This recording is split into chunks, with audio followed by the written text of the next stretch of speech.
우리 신구약 전체에 게시된 주 예수 그리스도에 관한 진리. 오늘 이제 세 번째 책, 우리 이제 레위기를 시작할 그런 시간입니다. 자, 지난 시간에 우리가 출애굽기를 이제 다 마쳤는데요. 이제 출애굽기는 이제 소위 말하는 구속의 책이죠. 이제 이스라엘 백성이 그 이집트라는 그런 세상을 상징하는 이집트 민족의 압제 아래 있다가 하나님의 능력으로 이제 탈출해서 구속받아 탈출하고 이제 하나님 백성으로서 율법을 받는 그런 내용이 출애굽기였죠. 그러면 레위기는 어떤 책이냐? 이제 하나님께서 그 이스라엘 백성에게 준 율법이 구체적으로 어떤 조항들이 있는지 자세하게 기록한 책이 레위기다, 이렇게 보시면 됩니다. 그래서 레위기는 출애굽기 율법의 연장이라고 보시면 돼요.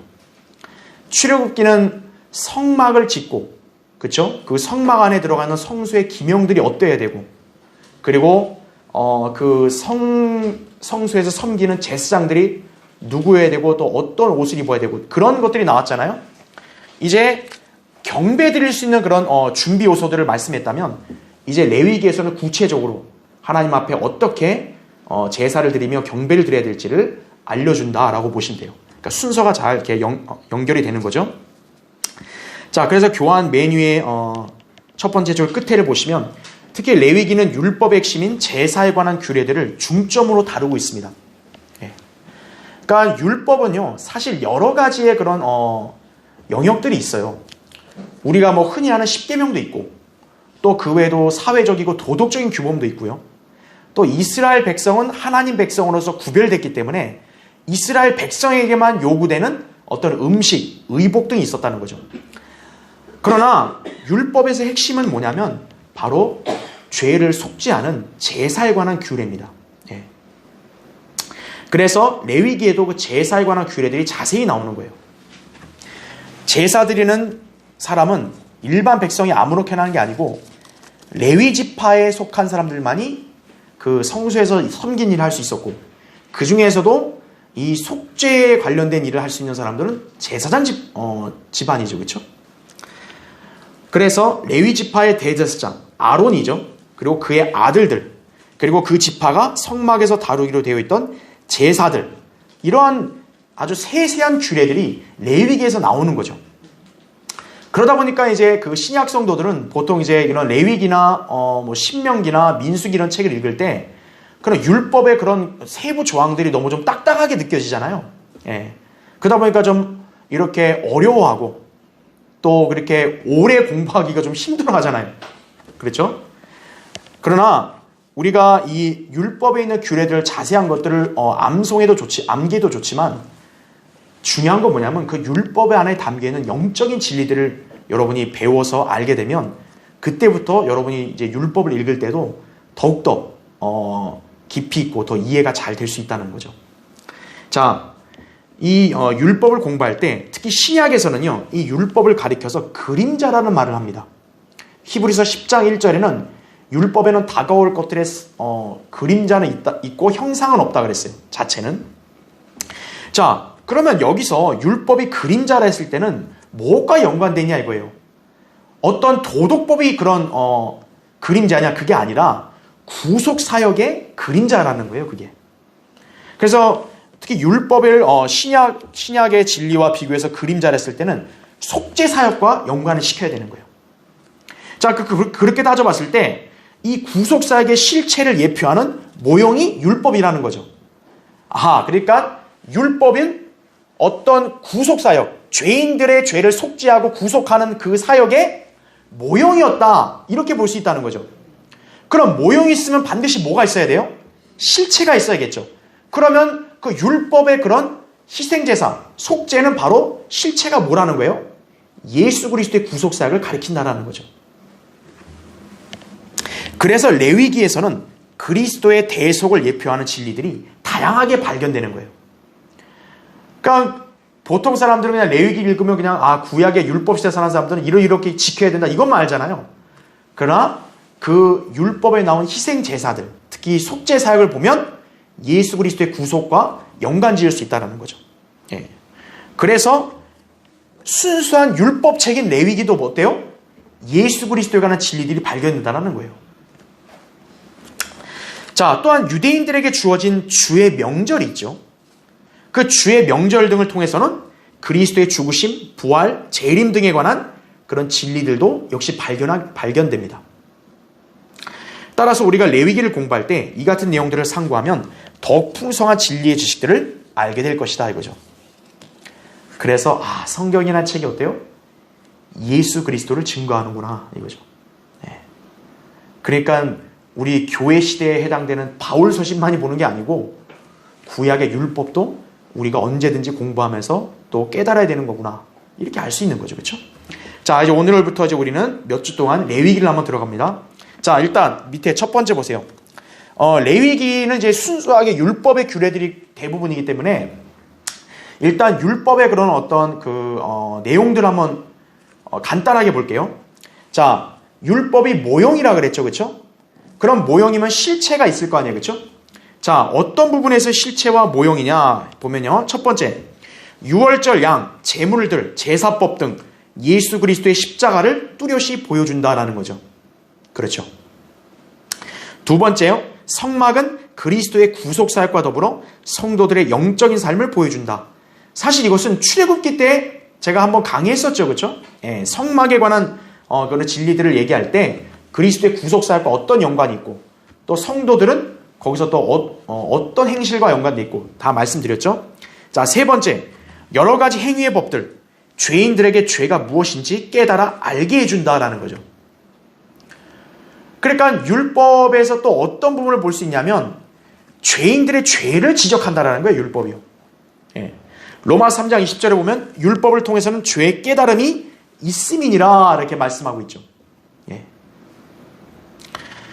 자, 그래서 여러 가지 그런 행위의 법들 우리가 볼 때 구약에서는 이렇게 그냥 지켜야 되는구나 라고 알 수 있지만 우리 신약 성도들이 그 율법에 관한 규례 내용들을 보면서 어떻게 생각하면 되는 거예요? 이 율법을 완벽하게 지킬 수 있는 사람은 아무도 없다라는 거죠. 그래서 신약에서는 뭐예요? 모든 사람이 다 죄인이라는 거예요. 그죠? 네 번째, 율법은 그래서 우리를 어때요? 그리스도께 인도하는 선생의 역할을 한다는 거죠. 갈라디아 3장 24절에 보면 율법은 우리를 그리스도께로 인도하는 지도교사, 선생이라고 말을 합니다. 예. 그러니까 율법을 계속 보게 되면 결국 무엇을 죄인이 깨닫는다는 거예요? 나는 비참한 죄인밖에 안 되는구나. 나한테는 구주가 필요하구나. 이거를 율법을 통해 깨달을 수 있다는 거예요. 그래서 율법은 그 사람을 죄인으로 막 정죄를 한 다음에 어때요? 너 죄 용서받고 구원받으려면 예수 그리스도께 가라. 그거를 율법이 안내해 준다라는 얘기죠. 그렇죠. 즉 율법 자체가 그 사람을 이렇게 구원할 수 없다라는 거죠. 예. 신약 시대에 사는 사람들한테는 율법 자체가 구원이 안 된다는 거예요. 마치 뭐냐면 안내판과 똑같다는 거죠. 도로의 안내판 어때요? 여기로 가라고만 알려주지 우리를 그렇게 가게 하는 건 아니잖아요. 예, 율법이 바로 그런 역할이다 보시면 됩니다. 다섯 번째, 율법은 믿음으로 오는 의를 예표한다 그랬습니다. 이 경우 율법은 반대적인 개념으로 예표가 된다. 율법의 의와 믿음의 의는 반대다. 그럼에도 율법은 의라는 관점에서 예표라고 말할 수 있다라는 거죠. 그러니까 이제 여러분 이제 율법을 보시면 여기 이제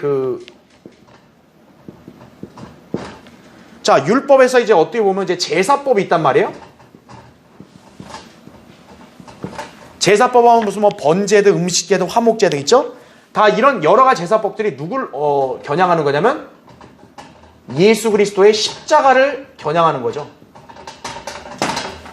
그렇죠. 예. 그리고 또 한편으로 볼 때 율법에 또는 어떤 면을 또 예표하냐면 율법에 따른 의가 있죠. 율법의 의. 자, 율법은 어떠죠? 믿는다고 해서 중요한 게 아니죠. 믿는다고 해서 다가 아니죠. 율법은 어때야 돼요? 지켜서 행해야 돼요. 즉 이것은 말 그대로 행위입니다. 행위. 율법을 잘 지켜야 율법적 관점에서 그 사람은 의로운 거죠. 예. 그러니까 율법 지식이 박식하다 이게 중요하지 않아요. 도로교통법 많이 알면 뭐예요? 자기가 안 지키면 범죄자죠. 그렇죠. 율법도 많이 안다가 중요한 게 아니고 믿는다가 중요한 게 아니고 행위로 지켜야죠. 자, 그런데 신약은 어때요? 행위로 의롭게 될 수 있는 사람은 아무도 없다는 거죠. 그래서 신약은 뭡니까? 믿음의 의의를 강조합니다.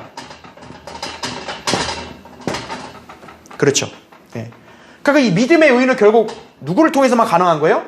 예수 그리스도. 그리스도를 통해서만 가능하다라는 거죠. 예.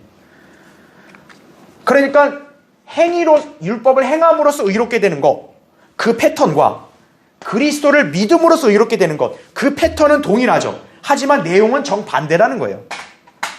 여러분이 이것을 마치 뭐하고 연상하면 되냐면 아담과 그리스도의 관계를 여러분 연상하면 되는 거예요. 아담 한 사람으로 모든 사람이 죄인이 됐죠. 하지만 예수 그리스도 한 사람으로 모든 사람이 의인이 됐죠. 패턴은 똑같아요. 하지만 내용은 어때요? 정반대죠. 율법과 믿음도 바로 그렇다는 거예요. 신약에서요. 그렇게 보일 수 있는 거죠. 여섯 번째, 여러 가지 정결례들은 그리스도께서 정결케 하심을 예표한다 이거죠. 율법에는요, 이렇게 더럽고 불결하게 됐을 때 그 사람이 정결하게 하는 그런 의식이 있어요. 예를 들어 옷을 물로 빤다든지요. 또 물로 몸을 씻는다든지요. 그런 모든 씻어서 정결하게 하는 것은 그리스도께서 정결케 하신 것을 또 예표한다라는 거죠. 그 다음 마지막 일곱 번째, 이것이 어떻게 보면 굉장히 중요한 예언적 진리죠.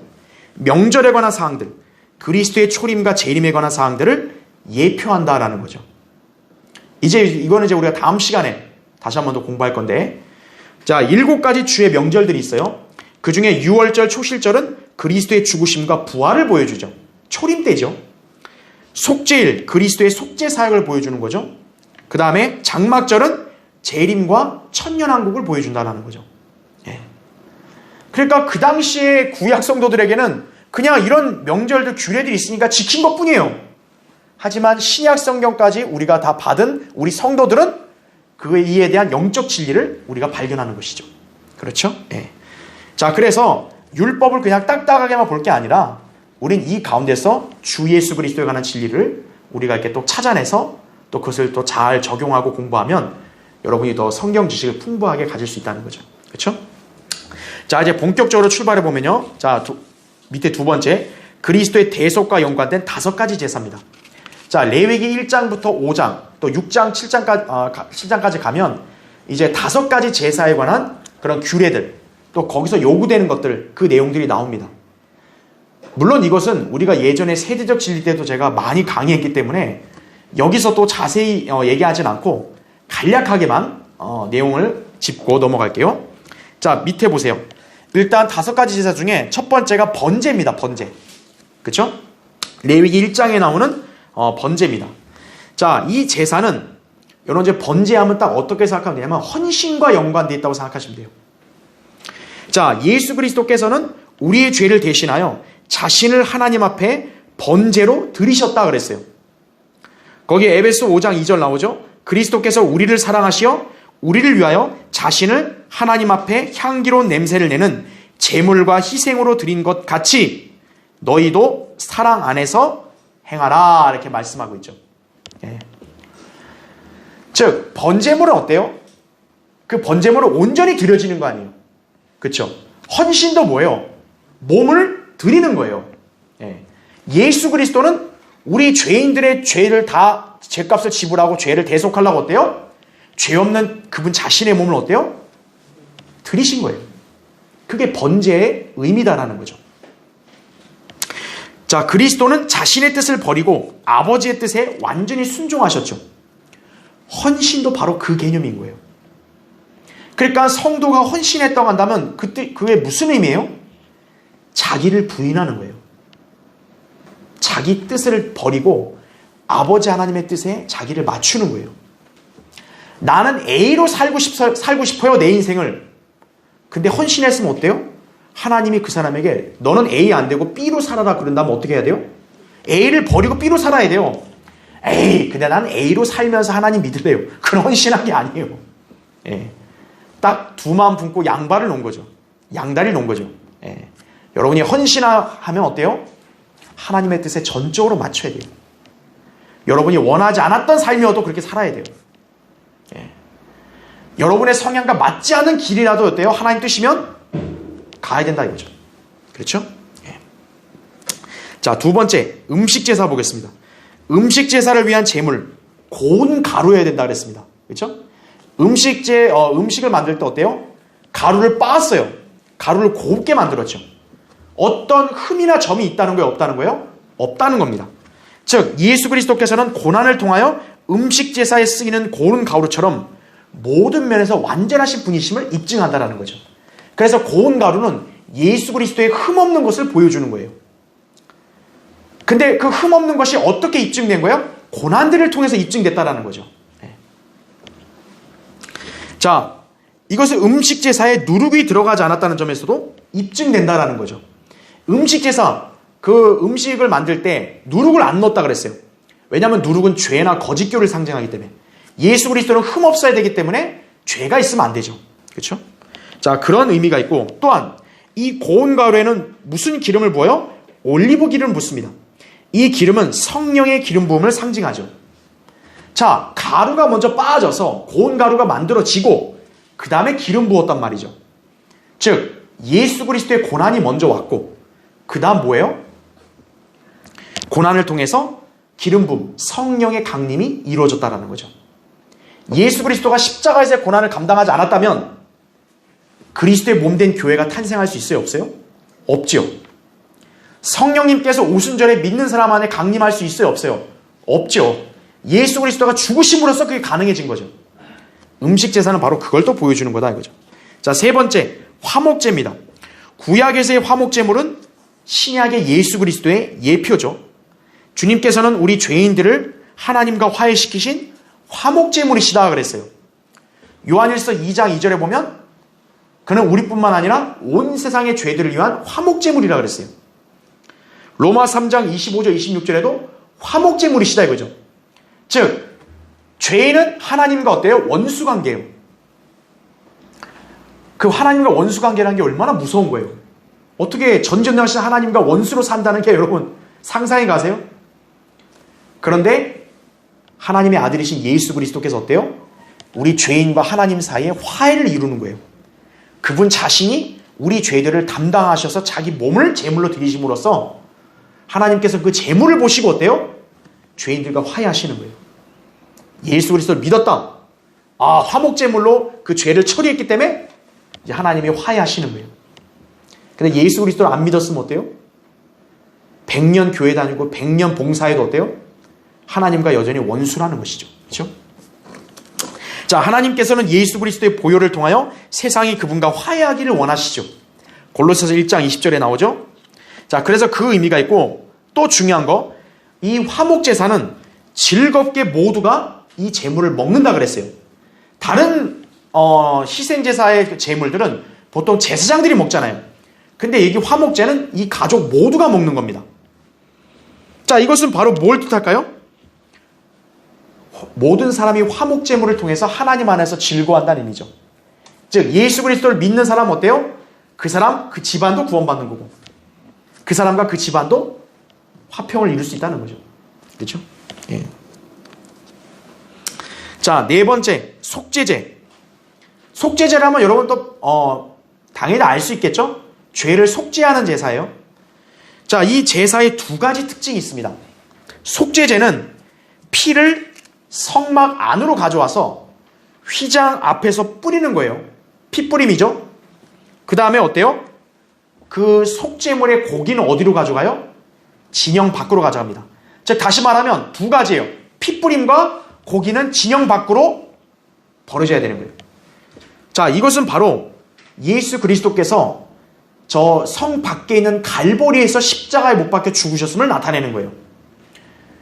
예수님이 십자가에서 피 흘리심으로 죄 사함이 이루어졌죠. 그리고 그분 자신도 어때요? 거룩한 성읍인 예루살렘이 아니라 그 바깥에 가서 십자가에 매달려 고난을 받으셨죠. 히브리서 13장 13절에 보면 성문 밖에서 고난을 받으셨다 그랬어요. 그렇죠. 바로 그 뜻이 뭐냐면 불결해졌다라는 거예요. 세상에서는 예수 그리스도가 불결하게 된 거예요. 우리를 대신하여 그렇게 되신 거죠. 그래서 우리도 어때요? 그분과 함께 진영 밖으로 가서 고난을 같이 감당해야 되겠죠. 그렇죠? 자, 그것을 이제 보여주는 것이고요. 자, 그 다음 페이지 보세요. 다섯 번째 이제 속건제입니다. 속죄제와 속건제가 좀 비슷해 보이지만 차이점이 있어요. 속죄제라는 것은 죄 자체를 위한 제물이에요. 인간 안에 원래 죄가 있으니까 죄 자체를 위한 제물이라면 속건제는 죄로 인한 피해들을 다룬다라는 거죠. 누군가가 죄를 져서 어때요? 피해를 입혔어요. 그럼 어때야 해 돼요? 손해배상을 해줘야 되는 거예요. 율법에서는. 그래서 죄로 인해 발생하는 손해를 보상해야 되는데 속건제는 바로 그것을 담당하는 제사다라는 거죠. 자, 이것은 바로 어떤 걸 의미할까요?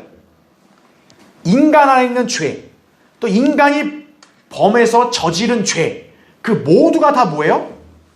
하나님의 권한으로서만 용서될 수 있다는 걸 보여주는 거죠. 네. 구약에서는 속건제라 해서 이제 배상을 했단 말이에요. 하지만 신약에서는 어때요? 예수 그리스도의 구속사역이 완벽하기 때문에 어때요?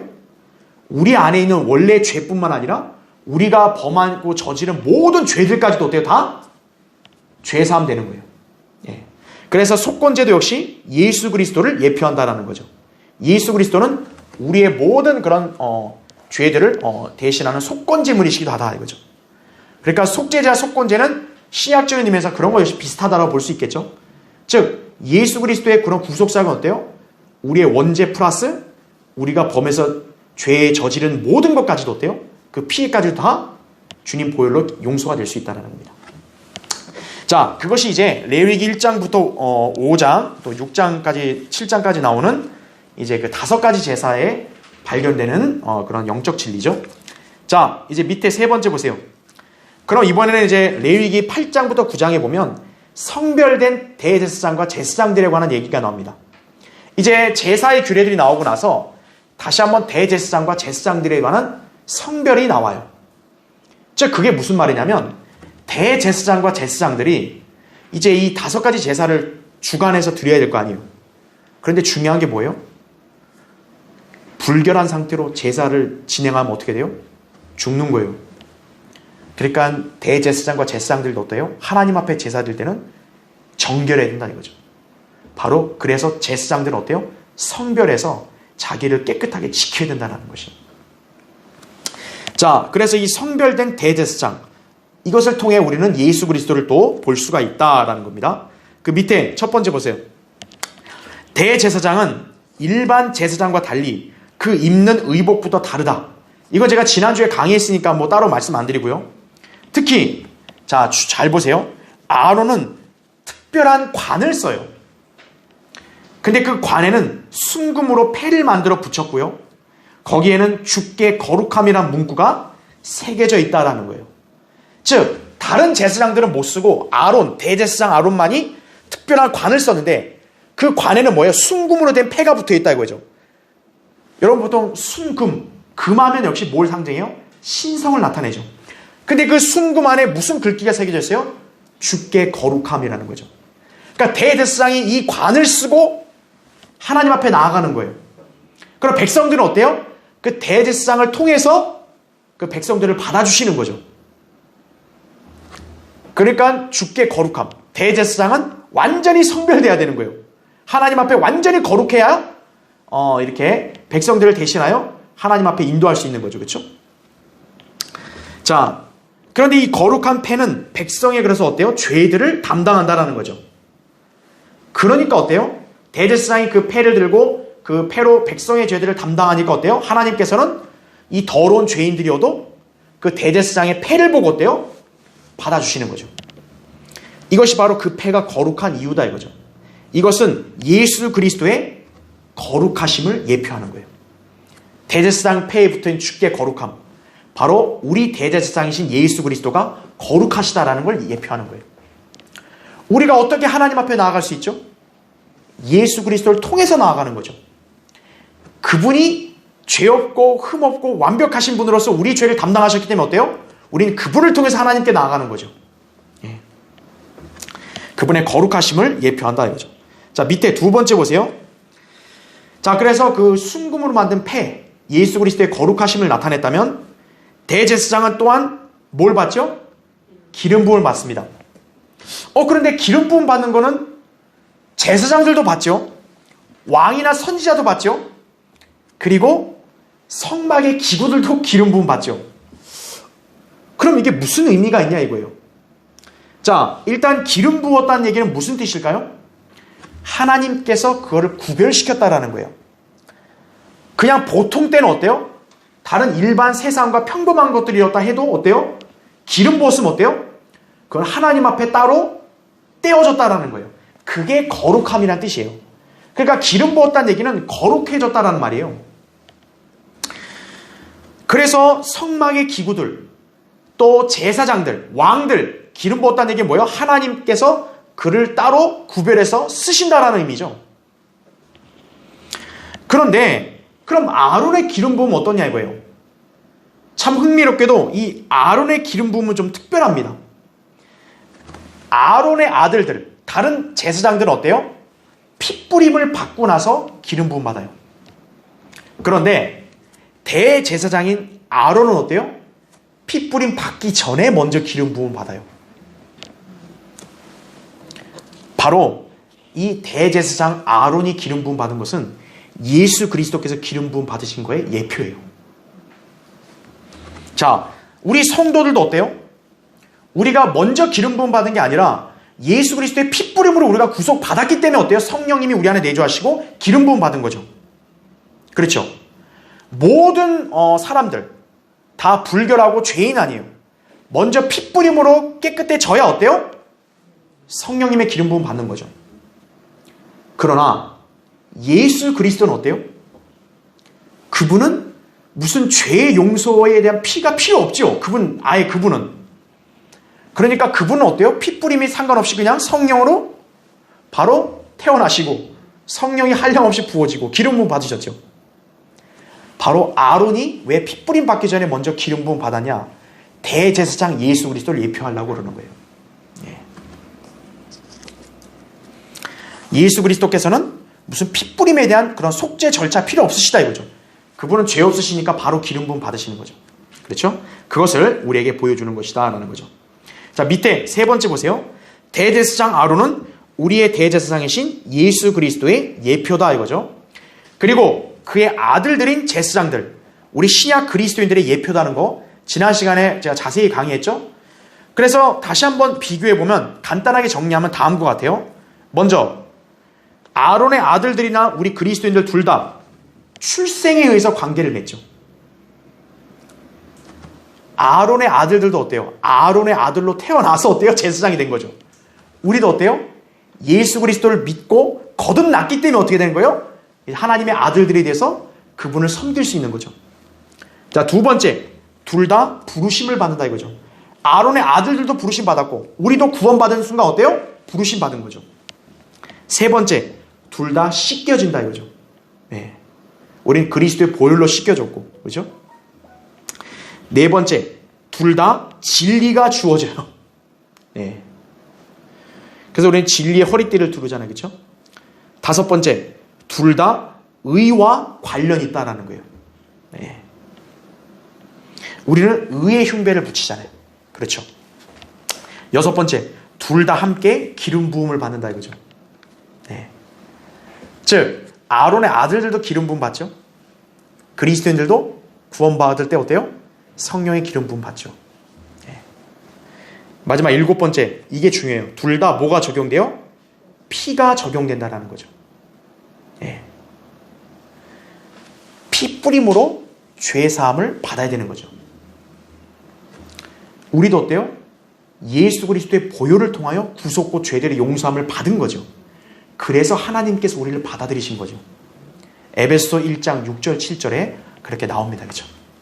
자, 그래서 이 제사장들, 아론의 아들들이 이렇게 성별을 했잖아요. 자, 마찬가지로 예수 그리스도를 믿고 구원받은 그리스도인들도 어때요? 그 사람이 목사든 선교사든 아니든 모든 성도들은 어때요? 다 기름 부음 받은 사람들이에요. 하나님 앞에서 다 구별된 사람들인 거예요. 여러분 모두가. 그래서 여러분들도 성별하고 성결하게 살아야 되는 거예요. 구원받고 나서 멋대로 산다. 그거는 기름 부음 받고 다시 더러워지겠다는 거와 똑같은 거예요. 구원받은 성도는 어때요? 이미 성령의 기름 부음을 받은 거예요. 성령의 기름 부음 받았기 때문에 어때요? 이미 하나님 보시기엔 딱 구별된 거예요. 목사든 누구든 성도들은 다 구별된 거예요. 그래서 어때요? 제가 지난주에 말씀드린 대로 성도들은 하나님 앞에 경배드리고 섬기는 거예요. 그래서요. 목사 혼자 예배 드리는 거 아니에요. 구원받은 성도들이 다 모여서 하나님 앞에 나아가 경배를 드리는 거예요. 그래서요. 왜? 아론의 아들들도 제사를 드렸듯이 그리스도인들도 제사장들이기 때문에 영적 제물을 가지고 드린다라는 거죠. 그렇죠? 그것을 우리가 볼 수 있는 것입니다. 자, 그래서 이제 이거는 제가 지난주에도 얘기했기 때문에 넘어가고요. 마지막 네 번째, 문둥병 치유를 통해 본 그리스도의 죽으심과 부활입니다. 자, 여러분 이거 이제 레위기 한번 펴볼게요. 레위기 13장 한번 보세요.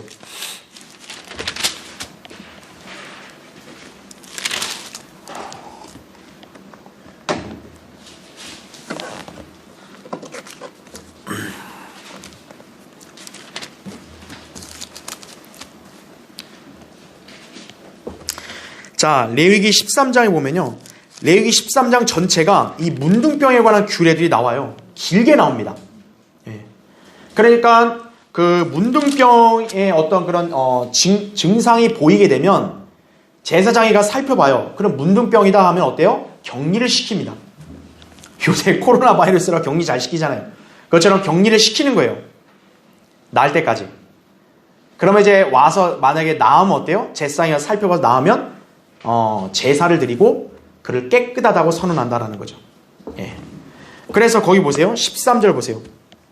레위기 13장 13절 보면 제사장은 숙고할지니 보라 만일 문둥병이 그의 온몸에 퍼졌으면 제사장은 질환을 가진 그를 깨끗하다고 선언할지니 모두 휘어졌으므로 그는 깨끗하니라 라는 거죠. 선언한다는 말이 나오죠. 그렇죠? 예. 그래서 이거는 이제 그 문둥병의 여러 케이스를 다 나누고 있어요. 몸에 걸린 것뿐만 아니라 뭐 예를 들어 집에도 문둥병이 있다든지 옷에도 나왔다든지 그럼 어떻게 해요? 그걸 다 격리시키고 다 없애야 된다라는 거예요. 자, 그러면 이 문둥병이 어떤 거를 가리키느냐? 자, 교환을 보세요. 첫 번째, 문둥병은 죄의 예표다라는 거죠.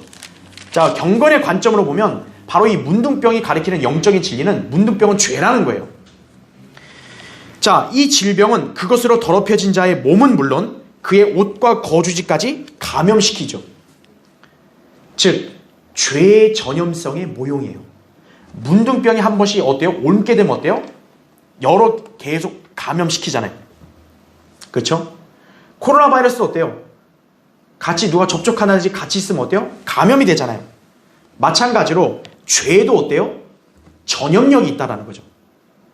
교회 안에 누군가가 죄에 자꾸 연루된 삶을 살게 되면 어떻게 되는 거예요? 그 죄가 자기 가족, 다른 사람까지 다 감염시키는 거예요.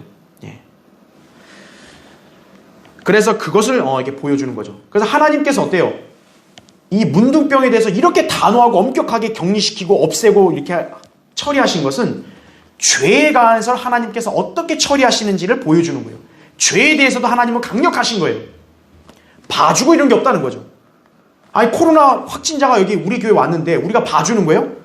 아우 끌어안고 우리 잘 지냅시다 이래요? 즉각 우리는 격리시키잖아요. 우리뿐만 아니라 다른 세상 모든 사람들이. 하나님도 죄에 대해서 그렇게 하신다는 거예요. 그러니까 성도가 죄에 연루되어 있다면 반드시 그 죄를 씻어야 돼요. 예. 그걸 우리가 잘 기억해야 되겠죠. 그래서 죄에 대해서 가까이 가면 안 된다는 거죠. 자, 계속 보세요. 교환에 거기 1번의 두 번째 줄. 무엇보다 문둥병은 하나님의 개입이 없이는 치유가 불가능해요. 바로 뭘 가리킬까요? 죄를 제거하는 유일하신 분이 예수 그리스도이심을 보여주는 거죠. 예수님이 공생에 사역할 때 문둥병자가 왔죠. 주님, 주께서 원하시면 저를 깨끗게 하실 수 있나이다. 그러니까 예수님이 그랬죠. 내가 원하노니 깨끗해지라. 즉시 깨끗해졌죠. 문둥병은 여기 율법에 따라 보면 어때요? 제사장이 딱 살펴보고 막 이래 기다려보고 해야 되는데 어때요? 예수님은 즉시 만지고 원하노니 깨끗해지라. 깨끗해졌죠. 하나님께서만 치유할 수 있는 거예요. 죄도 주님께서만이 깨끗게 하실 수 있는 거예요. 그래서 진정으로 인간이 죄의 용서를 받고 싶다면 예수 그리스도를 믿고 그분의 보혈을 신뢰해야 되는 거예요. 그래야 깨끗해지는 거예요. 자, 두 번째 보세요. 제사장은 문둥병자로 의심되는 사람을 보고 문둥병인지 아닌지를 판단해야 하며 문둥병이 확실한 경우에는 격리시키죠. 또 문둥병에서 깨끗해졌을 때에는 그를 위해서 희생제를 드려야 돼요. 제사장은. 그냥 깨끗해졌다 이게 끝이 아니에요. 이제는 나올 게가 아니라 제사장이 그를 위한 제사를 또 지내고 마지막으로 어때요? 이제 당신은 깨끗해졌다 이렇게 선언해야 돼요. 치유됐다 이렇게 선포해야 됩니다. 아무리 질병에서 나았다 할지라도 제사장이 선포하지 않으면 어떻게 돼요? 깨끗게 될 수 없어요. 자, 이것은 죄를 용서하시는 예수 그리스도의 사역을 바로 예표하는 거예요. 예수 그리스도께서는 자신의 피로 죄인들을 용서하셨고 또 어때요? 그 용서를 이제 선언하신 거죠. 그 사명을 이제 누가 받은 거예요? 우리 교회가 받은 거예요. 신약 교회가 받은 거죠. 그래서 우리 신약 교회가 복음을 전파해서 그 죄인이 믿으면 어때요? 당신은 이제 죄가 깨끗이 용서됐다고. 이제 우리가 선언할 수 있는 우리가 그런 권세를 이제 받은 거죠. 우리 신약 그리스도인들이 그렇죠? 예. 바로 그것을 우리가 또 여기서 볼 수 있는 겁니다. 자, 세 번째. 이제 이 세 번째가 좀 중요한 진리인데 문둥병자를 정결하게 하는 의식에는요. 뭐가 등장하냐면 물과 피가 등장해요. 예, 물과 피. 자, 레위기 거기 14장 한번 볼게요. 14장 거기 1절 보시면 주께서 모세에게 일러 말씀하시기를 이것이 문둥병자가 정결하게 되는 날의 법이 되리니 그를 제사장에게로 데려갈 것이요 그러면 제사장은 진영에서 나가서 살펴볼지니 보라 그 문둥병자에게서 문둥병이 나았으면 제사장은 명하여 그를 깨끗게 하기 위하여 살아있는 깨끗한 새 2마리와 백향목과 주홍색 실과 우슬초를 가져오게 하고 또 제사장은 명하여 그 새 중 1마리를 흐르는 물 위 질그릇 안에서 잡게 하여 그가 살아있는 새를 취하여 백향목과 주홍색 실과 우슬초와 함께 살아있는 새를 흐르는 물 위에서 잡은 새의 피에다 적시어 문둥병에서 깨끗하게 될 그 사람이 7번 뿌리고 그를 깨끗하다 선언하고 그 살아있는 새를 들판으로 놓아줄지니라 이렇게 말씀하고 있습니다. 자, 여기 이제 마지막 보면요.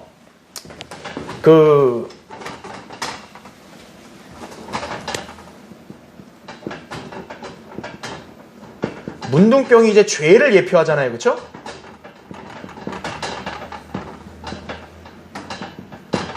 자, 그럼 문둥병에서 만약 나으려면 어떻게 돼요? 치유가 됐다.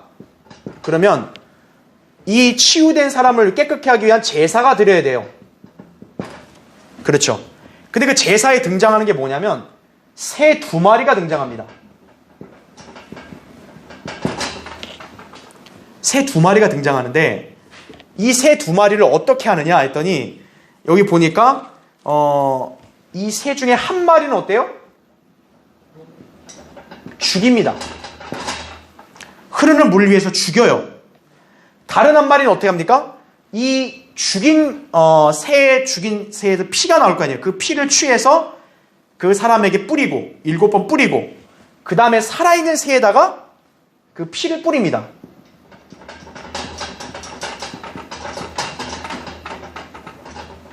피를 뿌려요. 그러면 이 새가 어떻게 될까요?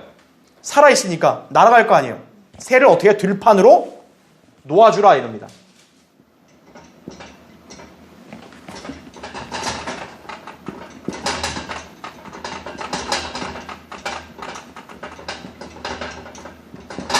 즉 여기서 보시면 이 새 2마리가 좀 분리됐다기보다는 연결되어 있다고 봐야 되는 거예요.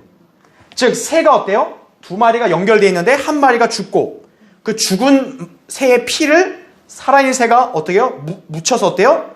날아가는 거죠. 그러니까 새 2마리가 분리된 게 아니라 어떻게 보면 연결되어 있다 봐야 돼요. 그러면 여러분 여기서 딱 연상이 되겠죠. 바로 예수 그리스도의 죽으심과 부활을 여기서 예표하는구나 라고 보시면 되는 거죠, 여러분요. 자, 볼게요. 밑에 괄호 1번. 문둥병자가 정결케 되기 위해서 새 2마리와 백향목과 주홍색 실과 우슬초를 가져와야 한다.